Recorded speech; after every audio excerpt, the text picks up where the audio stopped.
డబ్బు, అనారోగ్యం, ఉద్యోగం, వ్యాపారం, అప్పులతో బాధపడుతున్నారా? మీకోసమే లాంచ్ యువర్ ఫ్యూచర్ ప్రోగ్రామ్. నమస్తే, వెల్కమ్ టు సుమన్ టీవీ. నేను మీ ప్రేమ్. ఇవాళ మనతో ఉన్నారు పేరెంటింగ్ కోచ్ సౌజన్య గారు. నమస్తే మేడం. నమస్తే అండి. మేడం, రీసెంట్గా చూసుకున్నామంటే చిన్న ఏజ్ మేడం, అసలుకి 14 years 15 years వాళ్ళకి మ్యారేజ్ అంటారు, లవ్ మ్యారేజ్ అంటారు, అఫెక్షన్ అంటారు. రీసెంట్గా నేను ఒక రీల్ అయితే చూసాను మేడం. ఇద్దరు అమ్మాయి చెప్తుంది అనమాట, ఇట్లా పక్కన వాళ్ళ లవర్ని హక్ చేసుకొని, మమ్మీ డాడీ నేను ఈ అబ్బాయితో నాకు ఇష్టంగానే నేను వచ్చేసాను, మీరేం వెతకద్దండి, వెతికినారంటే నేను సూసైడ్ చేసుకుంటాను అంటుంది. ఈవెన్ తెలుగులోనే వచ్చింది, అసలుకి ఎక్కడో నార్త్ సైడ్ నుంచి కాదు.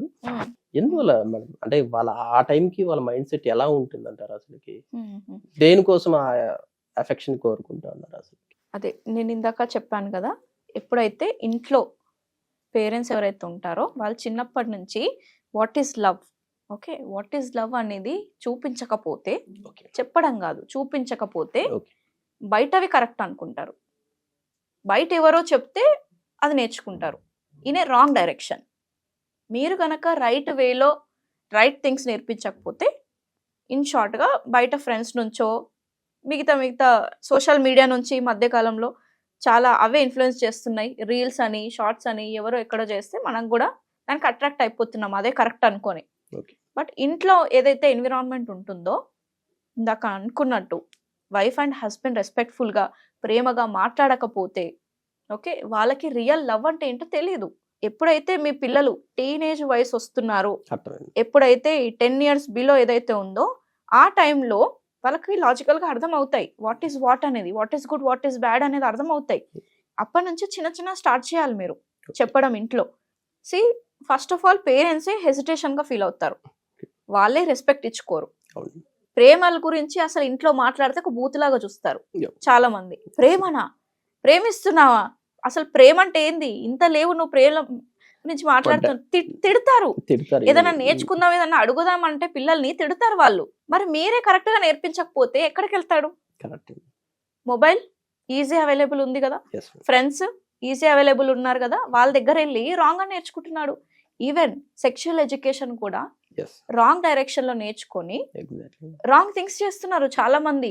రీసెంట్ గా నంద్యాల ఇన్సిడెంట్ ఇవన్నీ చూస్తే 8th 9th క్లాస్ అబ్బాయిలు 6th 7th క్లాస్ అమ్మాయిని రేప్ చేసి చంపేశారు అని అంటే అసలు బిలీవ్ చేస్తామా? అసలు సెక్స్ ఎడ్యుకేషన్ అంటే అదంటే ఏంటో కూడా తెలియని పిల్లలు అవి ఇంప్లిమెంట్ చేస్తున్నారు. ఎందుకు వస్తుంది అని అంటే వీళ్ళు స్ట్రిక్ట్ గా ఉండడం వల్లనో, లేకపోతే చాలా కంఫర్ట్ గా ఉండడం వల్లనో, అసలు ఇన్వాల్వ్మెంటే లేనందువలను. ఈ అబ్బాయిల పేరెంట్స్ ఎవరైతే ఉన్నారో వీళ్ళ బ్యాడ్ పేరెంటింగ్ వల్ల ఇన్నోసెంట్ అమ్మాయిలు విక్టిమ్స్ అవుతున్నారు. అక్కడ వాళ్ళు బలవుతున్నారు, వాళ్ళ పేరెంట్స్ బలవుతున్నారు. పాపం ఎంత గారవంగా పెంచుకున్న అమ్మాయిలలో చాలా మందికి ఈరోజు పిల్లలు అవ్వట్లేదు. అలా కనుక్కున్న పిల్లల్ని కూడా పాపం వీళ్ళు ఇలా చేస్తున్నారు. అది అక్కడ మిస్టేక్ ఎక్కడ అవుతుంది అని అంటే అబ్బాయిల పేరెంట్స్ మెయిన్ గా నేను ఫోకస్ చేసి చెప్తాను. ఖచ్చితంగా అబ్బాయిలు ఉన్న పేరెంట్స్, మీరు మేము అబ్బాయిని కన్నాం ఇంకా మేము ఏం చేయకండి లేదు, మన ఎత్తిన బరువు లేదు, అమ్మాయిలు అయితే భయపడాలి, కష్టపడాలి, వాళ్ళకి కట్నాలు ఇవ్వాలి, పెళ్లిళ్ళు చేయాలి, పంపించాలి, రేపు పొద్దున అత్తగారేమన్నా అంటే సర్దుకుపో అని చెప్పాలి, ఇంటి దాకా రాకూడదు అనే భయాలు ఉంటాయి. అబ్బాయిలకి అంతకంటే ఎక్కువ ఉండాలి. ఒక అబ్బాయిని కన్నావు అని అంటే ఆ పేరెంట్స్ ఆ బాధ్యత తీసుకోవాలి. నువ్వు రైట్గా పెంచుతున్నావా, పెంచి ఈ సమాజానికి వదిలేస్తున్నావు, ఏ విధంగా వదిలేస్తున్నావు సమాజానికి అని ఖచ్చితంగా పేరెంట్స్ బాధ్యత అని. అసలు ఏం చేస్తున్నాడు ఏం పట్టించుకోకుండా ఉంటే తప్పు మీదే 100%. అబ్బాయిని కాదు, ఫస్ట్ ఆ పేరెంట్స్నే బ్లేమ్ చేయాలి. లేదండి మా అబ్బాయి అలాంటి వాడు కాదు, వాళ్ళు వెనకేసుకొస్తారు. ఎందుకంటే it is out of love. కొడుకు అనే ప్రేమ. రేపు పొద్దున కొడుకులే చూస్తారా అమ్మాయిలు చూస్తారా మేడం అని అంటే ఇప్పుడు ఎంతమంది చూస్తున్నారు? మ్యాక్సిమం చాలా మంది కొడుకులు కావాలి అనుకున్న వాళ్ళు 4-5 అమ్మాయిలనే కన్న వాళ్ళు కూడా ఉన్నారు. ఆ అమ్మాయిలే మంచి కెరీర్స్ లీడ్ చేస్తున్నారు, వాళ్ళే పేరెంట్స్ని చూసుకుంటున్నారు.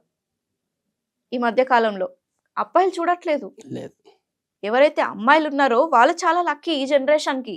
అది పోయింది, మాకు అబ్బాయిలు కావాలనే జనరేషన్ పోయింది. అమ్మాయిలు ఎవరైతే ఉన్నారో ఇప్పుడు ఈక్వల్ ఆపర్చునిటీస్ వస్తున్నాయి కెరీర్ పరంగా అన్నీ కూడా. సో వాళ్ళు కూడా మంచి లైఫ్ ని లీడ్ చేస్తున్నారు, మంచి కెరీర్ ని బిల్డ్ చేసుకుంటున్నారు, మంచి ఇండిపెండెంట్ గా ఉంటున్నారు, వాళ్ళ డిసిషన్స్ వాళ్ళే తీసుకోగలుగుతున్నారు. ఈరోజు ఉమెన్స్ డే ఎందుకు సెలబ్రేట్ చేసుకుంటున్నారని అంటే ఇట్స్ ఎ ఫ్రీడమ్, వాళ్ళకి దొరికిన ఆ ఫైనాన్షియల్ ఫ్రీడమ్ అనుకోవచ్చు, డెసిషన్ మేకింగ్ ఫ్రీడమ్ అనుకోవచ్చు, వాళ్ళకి ఎలా కావాలో వాళ్ళు బతుకుతున్నారు ఈరోజు. కరెక్ట్. ఎంతసేపు హస్బెండ్ కి నచ్చినట్టు, మన అత్త మామకి లేకపోతే ఇన్లాస్ కి నచ్చినట్టు ఉండట్లేదు చాలా మంది. బికాస్ ఫైనాన్షియల్ ఇండిపెండెన్స్ ఉంది, తన సంపాదన తనకు ఉంది. సో అలా ఏం ఫీల్ కాకండి అమ్మాయిలు పుట్టిన వాళ్ళు కూడా. ఓకే, తన లైఫ్ బాగుంటుంది, మంచి డిసిషన్స్ తీసుకోగలుగుతారు అమ్మాయిలు, మిమ్మల్ని కూడా బాగా చూసుకుంటారు.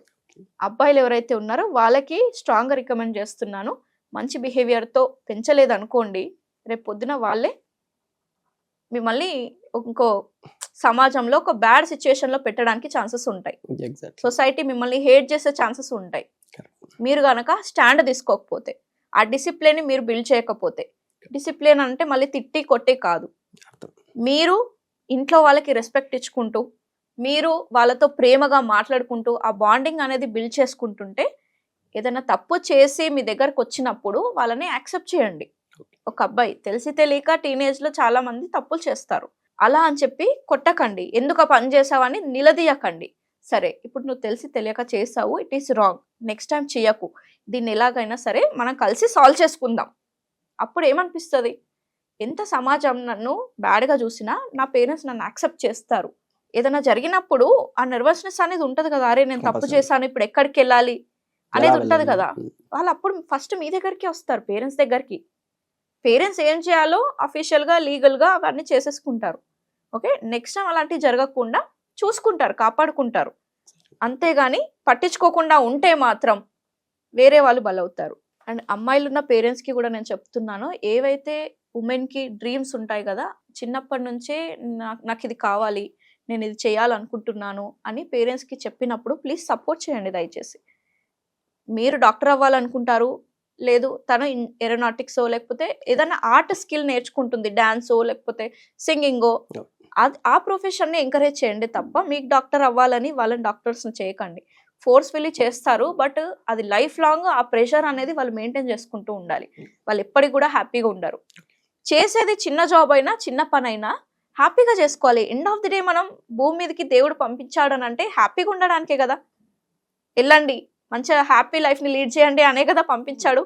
ప్రెషర్గా ఉండండి, కష్టపడండి, మిగతా వాళ్ళని కష్టపెట్టండి కాదు కదా. సో అదొక్కటి గుర్తుపెట్టుకోండి, ఉమెన్ని కొంచెం ఇండిపెండెంట్గా చేయడానికి ఫ్యామిలీ అందరు సపోర్ట్ ఉంటేనే తను చేయగలుగుతుంది. ఈరోజు చాలా మంది అలా ఉన్నారు, ఐ రియలీ అప్రిషియేట్. ఎందుకంటే ఇంకా చాలా మందికి అది దొరకట్లేదు. కొంతమంది మాత్రమే ఆ ఫ్యామిలీ సపోర్ట్ ఉంటుంది. మదర్ ఫాదర్ లేకపోతే ఇన్లాస్ హస్బెండ్స్ కూడా సపోర్ట్ చేస్తున్నారు ఈరోజు.